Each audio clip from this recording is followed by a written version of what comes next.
on Monday and Thursday at 6 p.m.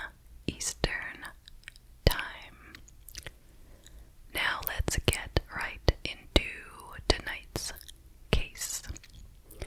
So this one is a developing case, and I assume new things will be coming out about it at any point, and even possibly before I post this, new things could come out. So currently for me, it is Tuesday, July 18th, and I am posting this 2 days from now on the 20th. Okay. This is the case of the Long Island serial killer, also known as the Gilgo Beach killings. Now, this case has been around for quite a long time, and I've always avoided it, honestly, because it's a Pandora's box to me. There is so much there. There are so many victims. The victims are from all different times. There were many suspects. But, as you probably know, a few days ago, or a week ago, they finally made an arrest in this case and charged somebody.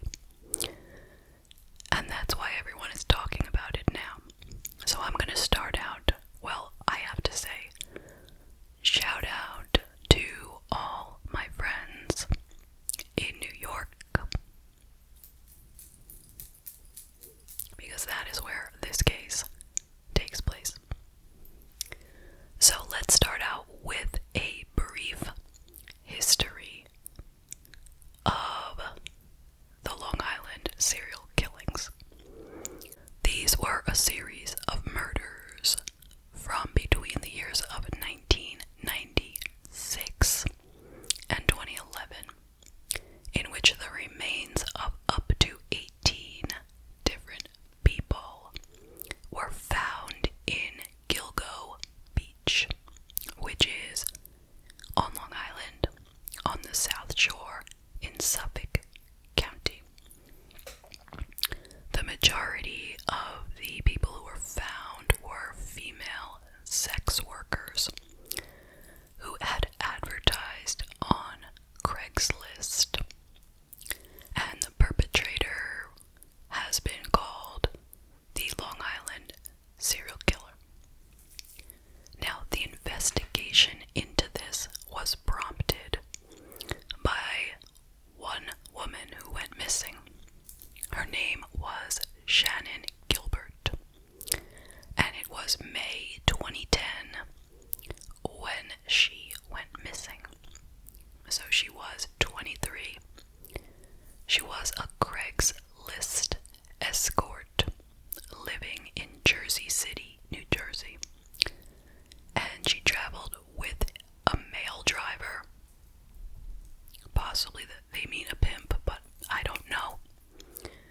And she went with her driver to meet a client in Oak Beach, Long Island, that's in Suffolk County, on the morning of May 1st, 2010.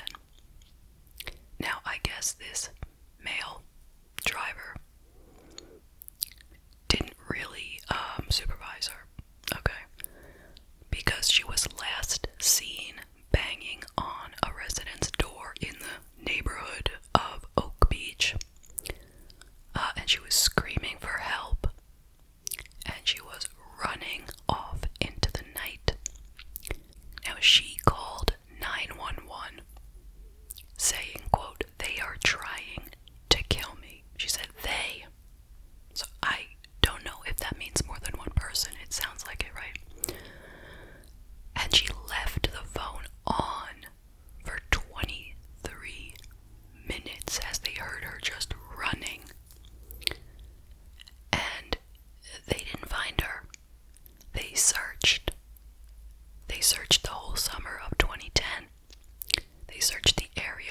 she had been last seen, but they weren't successful.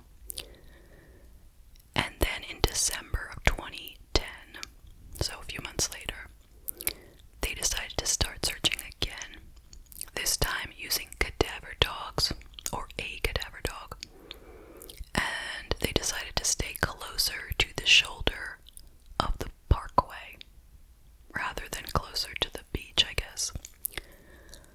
And the dog found a skeleton in a burlap bag, but it was not Shannon Gilbert. It was Melissa Barthélemy. And then they found 3 more bodies in burlap bags, for a total of 4 bodies, all within 500 feet of each other in Gilgo Beach there.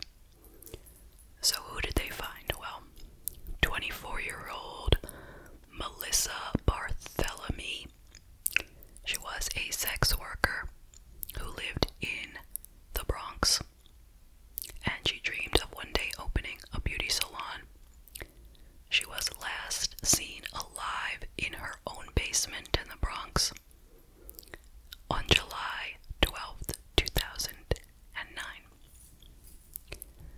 There was also Maureen Brainerd Barnes.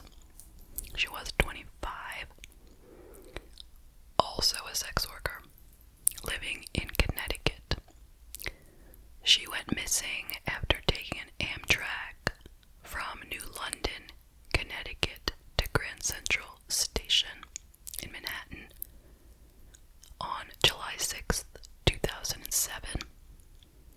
And then there was Amber Lynn Costello, 27 years old, also a sex worker and a heroin addict,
missing. She's one of the 4. She went missing.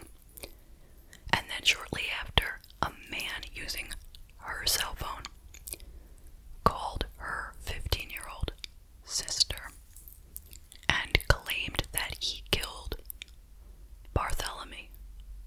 He said, quote, "Do you think you'll ever see her again? You won't. I killed her." And he made a total of 7 phone calls like this, with the final call being where he went into graphic detail to the sister about what he had done sexually to Bartholomew. So anyway, in March of 2011, they started finding more bodies. Partial remains of a woman named Jessica Taylor were found near these same other bodies in Gilgo Beach. Not in the burlap, okay? There's no more people found in burlap from what I understand, but partial remains of her were found there, but other parts of her had already been found 8 years before, in 2003. And that was in Manorville, another town in Suffolk County.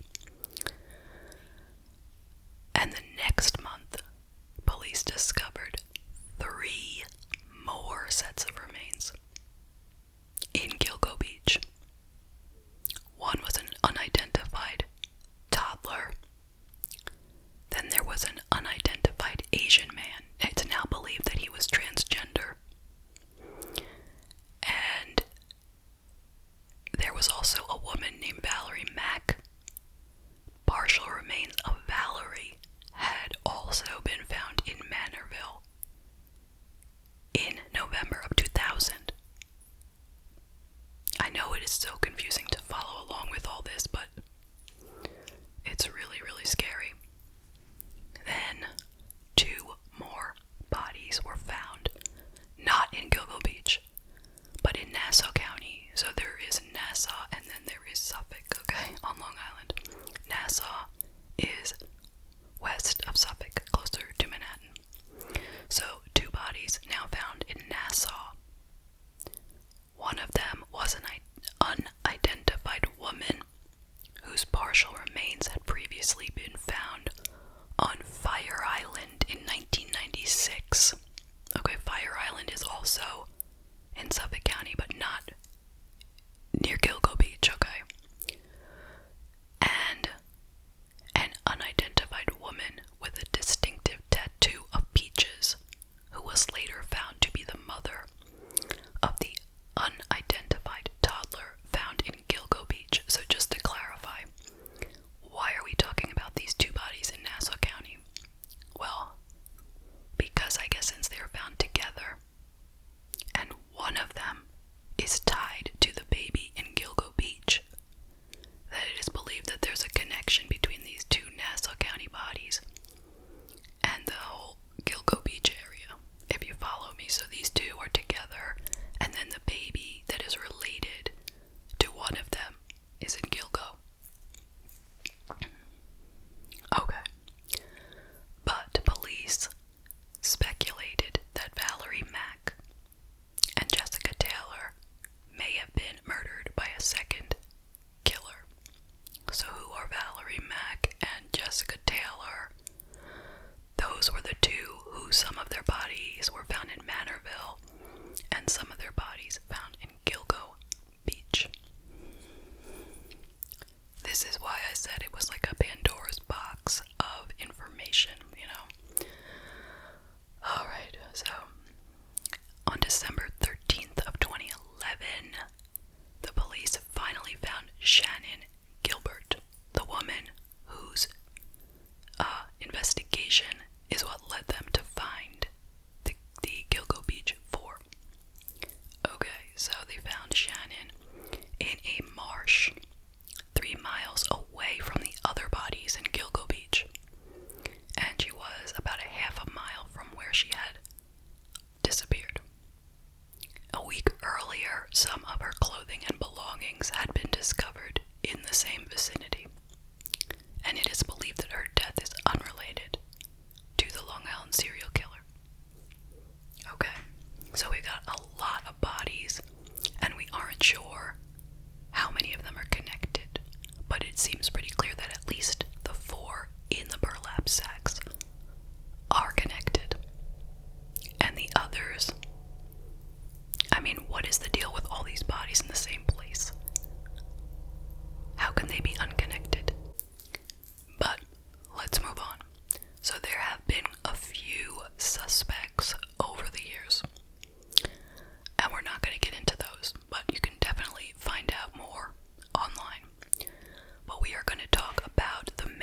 so he still has the presumption of innocence. So let's talk about him. He is currently 59 years old, and he lives in Massapequa Park on Long Island. Massapequa Park is in Nassau County. It is the last town in Nassau County on the South Shore before it turns into Suffolk County. Okay, so there's a line. It's like Massapequa Park, there's a line where the counties separate, and then you have, it's not a real line, figurative. Then you have the next town, Amityville. Okay, so that is where he lives. He is the son of an aerospace engineer, and he lives in the same house where he grew up. He graduated from Berner High School in Massapequa in 1981. He was in the same grade and school as Billy Baldwin, and he lived in the same town as all of the Baldwin brothers, as well as some other famous people, like, who else was there? Seinfeld wasn't born there, but he grew up there. And Joey Buttafuoco and his wife lived there. Not important. Just a side note. But anyway, so it was said by someone in his high school that he was bullied in school, but that sometimes he did stand up for himself. He got a degree in architectural technology from New York Institute of Technology and began working in Manhattan in 1987. And he is said to be 6 foot 6 inches tall. That is huge, huge. So Heuermann was married once in 1990, and then he divorced, and he married again some years later to his current wife, Asa Ellerup, who was originally from Iceland. He and Asa have an adult daughter, Victoria, who works with him at his architectural firm, and he has a stepson who is Asa's son from a previous marriage. So his office is near the Empire State Building in Midtown Manhattan, and he is self-employed as an architectural consultant. His specialty is navigating New York City's building codes, and supposedly it's a very successful business that he has.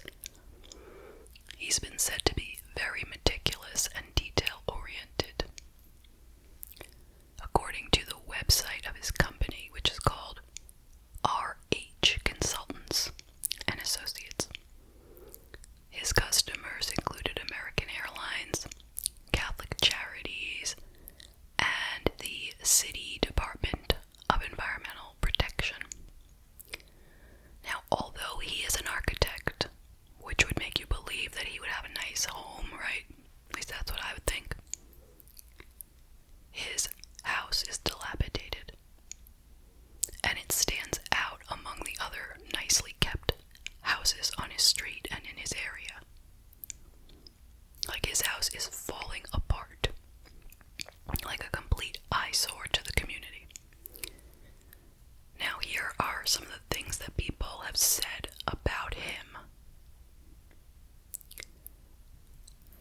There was Steve Kramberg, who is a property manager in Brooklyn who has worked with Heuermann for 30 years, and he called him, quote, a gem to deal with, highly knowledgeable, a big goofy guy, a little on the nerdy side, who worked long hours and was available day and night, but he was also devoted to his wife, who Mr. Kramberg said had health problems, and to his elderly mother.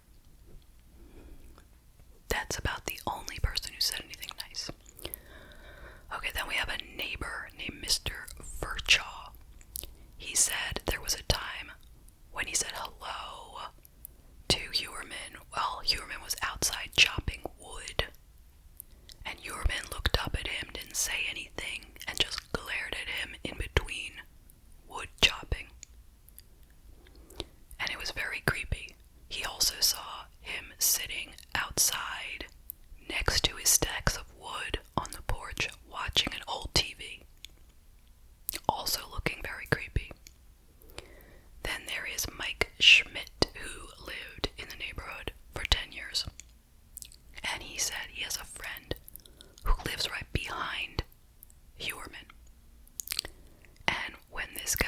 Mike Schmidt would hang out with his friend.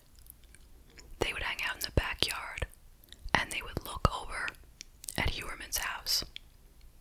And he would say, quote, "He probably has bodies there." He was joking, but that's kind of what it looked like, you know. And last Halloween, this same guy, Mike Schmidt, and his friend took their kids trick-or-treating to the Heuermann house because they just wanted to see what it looked like inside.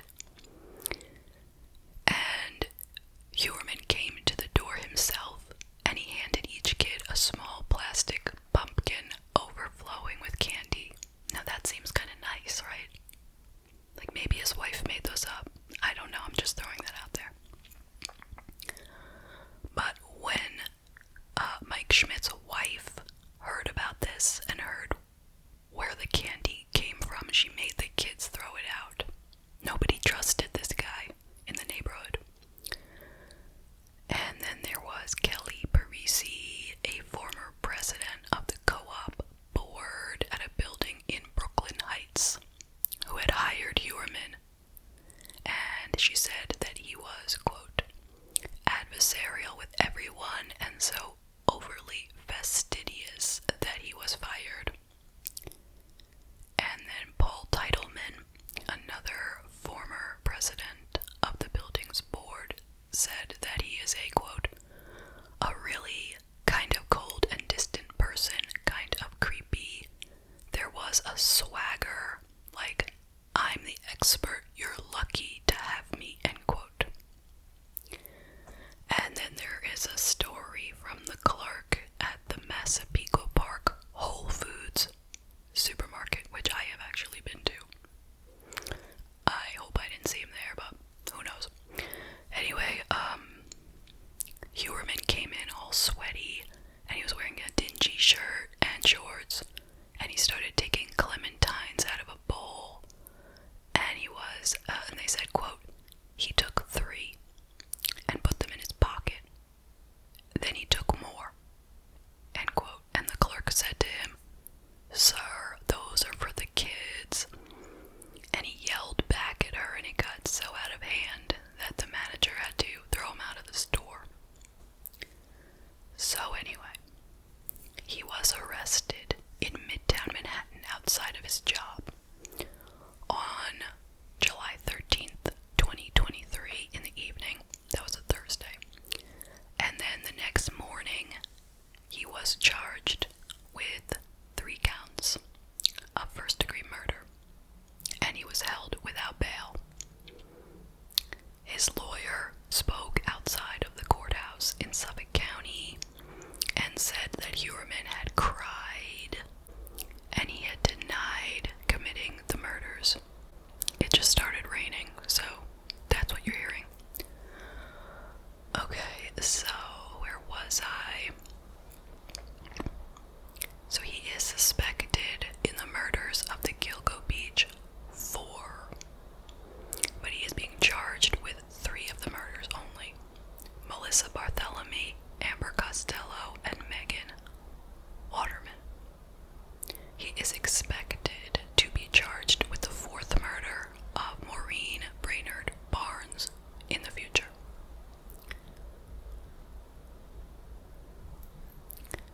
They searched his property after arresting him and found that he had 200 guns, which was more than double the number for which he had permits.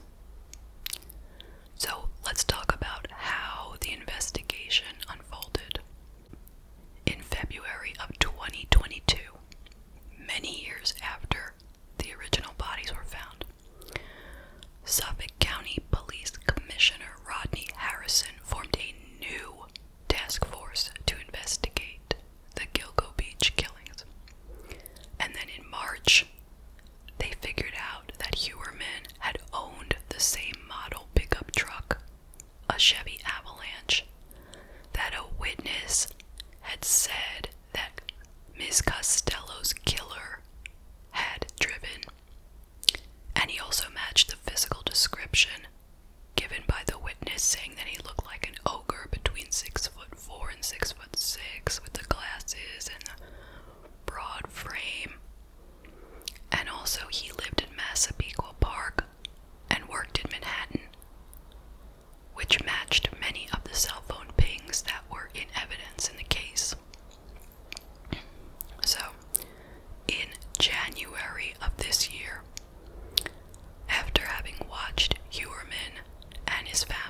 since March of 2022,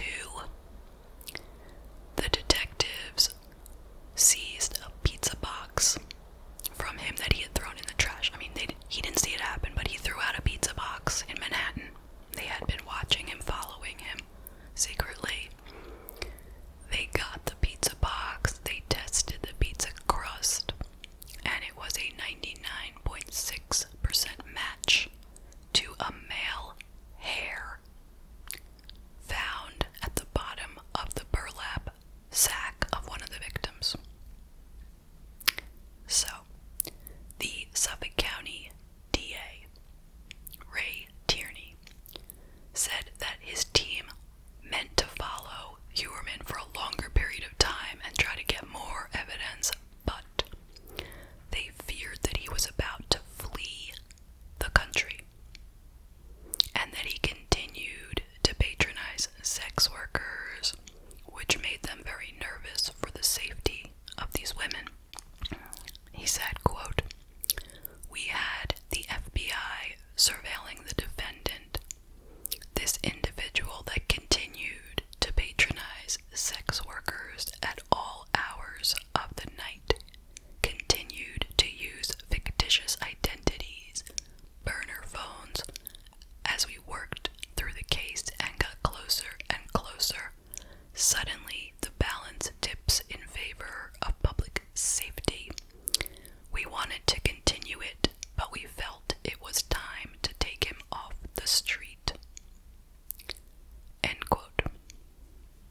So he has been named as the prime suspect in the murder of Maureen Brainerd Barnes, who is the fourth woman that he was not charged with. And he is also being investigated for the murders of another 6 women found dead near the beach in 2011. So, some more of the evidence against him includes his wife's DNA was found on 3 of the victims' bodies. It was her hair on 3 of the bodies. And they believe that her hair was on Heuermann, and he transferred it onto the bodies. They're not saying that the wife has anything to do with the murders. One of his own hairs was found on one of the victims' bodies, as I mentioned before. There was a call made to one of the victim's sisters after she died that was traced to his office. So remember I told you about him calling that victim's sister. His Tinder profile with photos of him was linked to the burner phone. Heuermann conducted graphic searches for CP and images of women being essayed. And he also searched Google for updates on the case, searching, quote, "Why could law enforcement not trace the calls made by the Long Island serial killer?" Amongst others, I'm going to put up a list of all the things that he searched. There's also a list of all of the inappropriate PORN searches that he made that I'm not going to put up because it is way too disturbing. So, police were able to trace phone calls made from a burner phone to the victims to set up rendezvous to the areas surrounding his home and his Manhattan office. Also, personal cell phone and credit card billing records revealed numerous instances where Heuermann was in the general locations as the burner phones, which authorities say he had with him at the killings. So you understand, he had a burner phone and he had his own cell phone in the same place as where the killings were happening. So they're able to, match him to his personal cell phone, and then the burner phone is there too, which makes it all matched to him, if you follow me. He used the phones to call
still out there patronizing sex workers. Seems like he has a major sex addiction. Was he able to put aside his desire to kill since all the way back to 2011? I think this really shows how incredibly dangerous sex work is. You have no idea who you're getting involved with, and anything can happen. And since you're already engaging in something that's illegal, they feel that you're not going to report anything that they do. They can be extremely violent, and you're not going to be able to report it without getting yourself in trouble. I am hoping that investigators can put out a public message asking for sex workers who may have been with him to come forward and share any information that they have about him without the fear of getting arrested themselves. I think that could be very useful. And I am very glad that he is now behind bars. I am hoping that he stays that way. So I think I am going to leave it there. Thank you so much for joining me